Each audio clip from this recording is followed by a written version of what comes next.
ابو بکر کے والد بھی ابو بکر کی جرت کو دیکھ کر مسلمان ہوئے تھے۔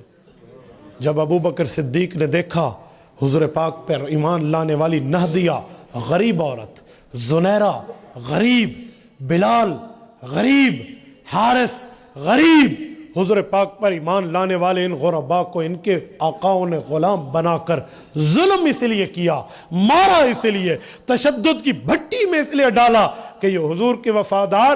تو ابو بکر نے گھر سے پیسہ اٹھایا اور دل ہی دل میں کہا ابو بکر کیا کرے گا اس پیسے کا جو تو اپنے نبی کو اس سے سکون بھی نہ دے سکے۔ یہ پیسہ اٹھایا اور ان کفار کے دروازوں پہ گئے، بتا اس غلام کو آزاد کرنے کی کیا قیمت لے گا۔ اب منہ مانگی قیمتیں مانگتے گئے، وہ ابو بکر لٹاتا گیا، ایک ایک غریب کو رہا کر کے حضور کے قدموں پہ نچھاور کر دیا۔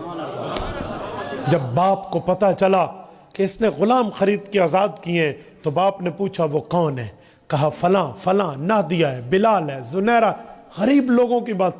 تو باپ نے آ کر ابو بکر کو کہا کہ ابو بکر پیسہ ضائع کر دیا، کسی امیر، کسی طاقتور، کسی صحت مند اس غلام کو آزاد کرتا جو تیرا بزنس مینی میں ساتھ دیتا، کاروبار میں ساتھ دیتا، کوئی تگڑا ہوتا، کوئی تعلیم یافتہ ہوتا، پیسہ لگتا تو فائدہ ہوتا۔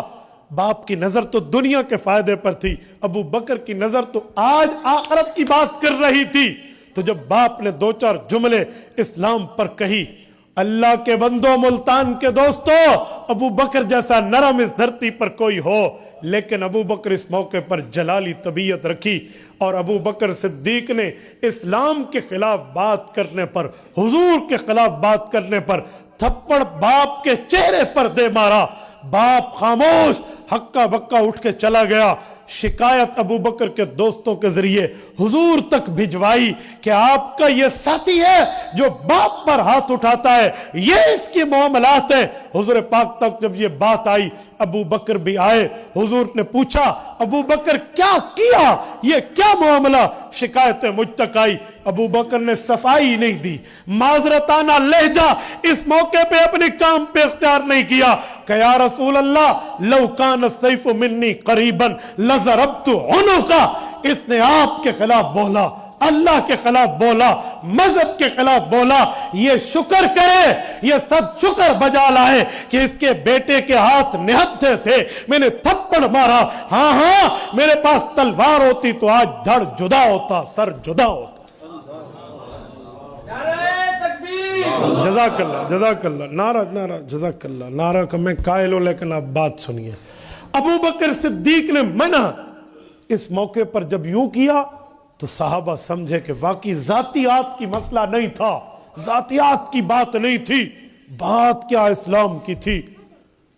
جب یہ بات ابو بکر صدیق کے ابا تک گئی اور حضور نے بھی برا نہیں منایا تو ابو بکر کا باپ سوچنے لگا کہ آج تک میرے سامنے اونچا نہیں بولا، آج تک میری عزت کی، احترام کیا، مقام اور مرتبہ دیا، لیکن اس بندے کی اس سے اتنی محبت کہ باپ کی نسبت آڑے نہیں آنے دی، باپ کا تعلق درمیان میں نہیں آنے دیا، اتنا پیار اس سے۔ تو اس کے والد بھی آئے اور ابو بکر صدیق کے ابا نے آ کر ابو بکر کو کہا مجھے بھی ان کے ہاتھ پہ کلمہ پڑھا کر اسلام میں داخل کرنا۔ یہ جرت ہے ابو بکر صدیق کی، یہ وفائیں ہیں ابو بکر کی کہ باپ بھی صحابی ہے اور ماں بھی صحابی ہے۔ تبارك الذي نزل الفرقان على عبده ليكون للعالمين نذيرا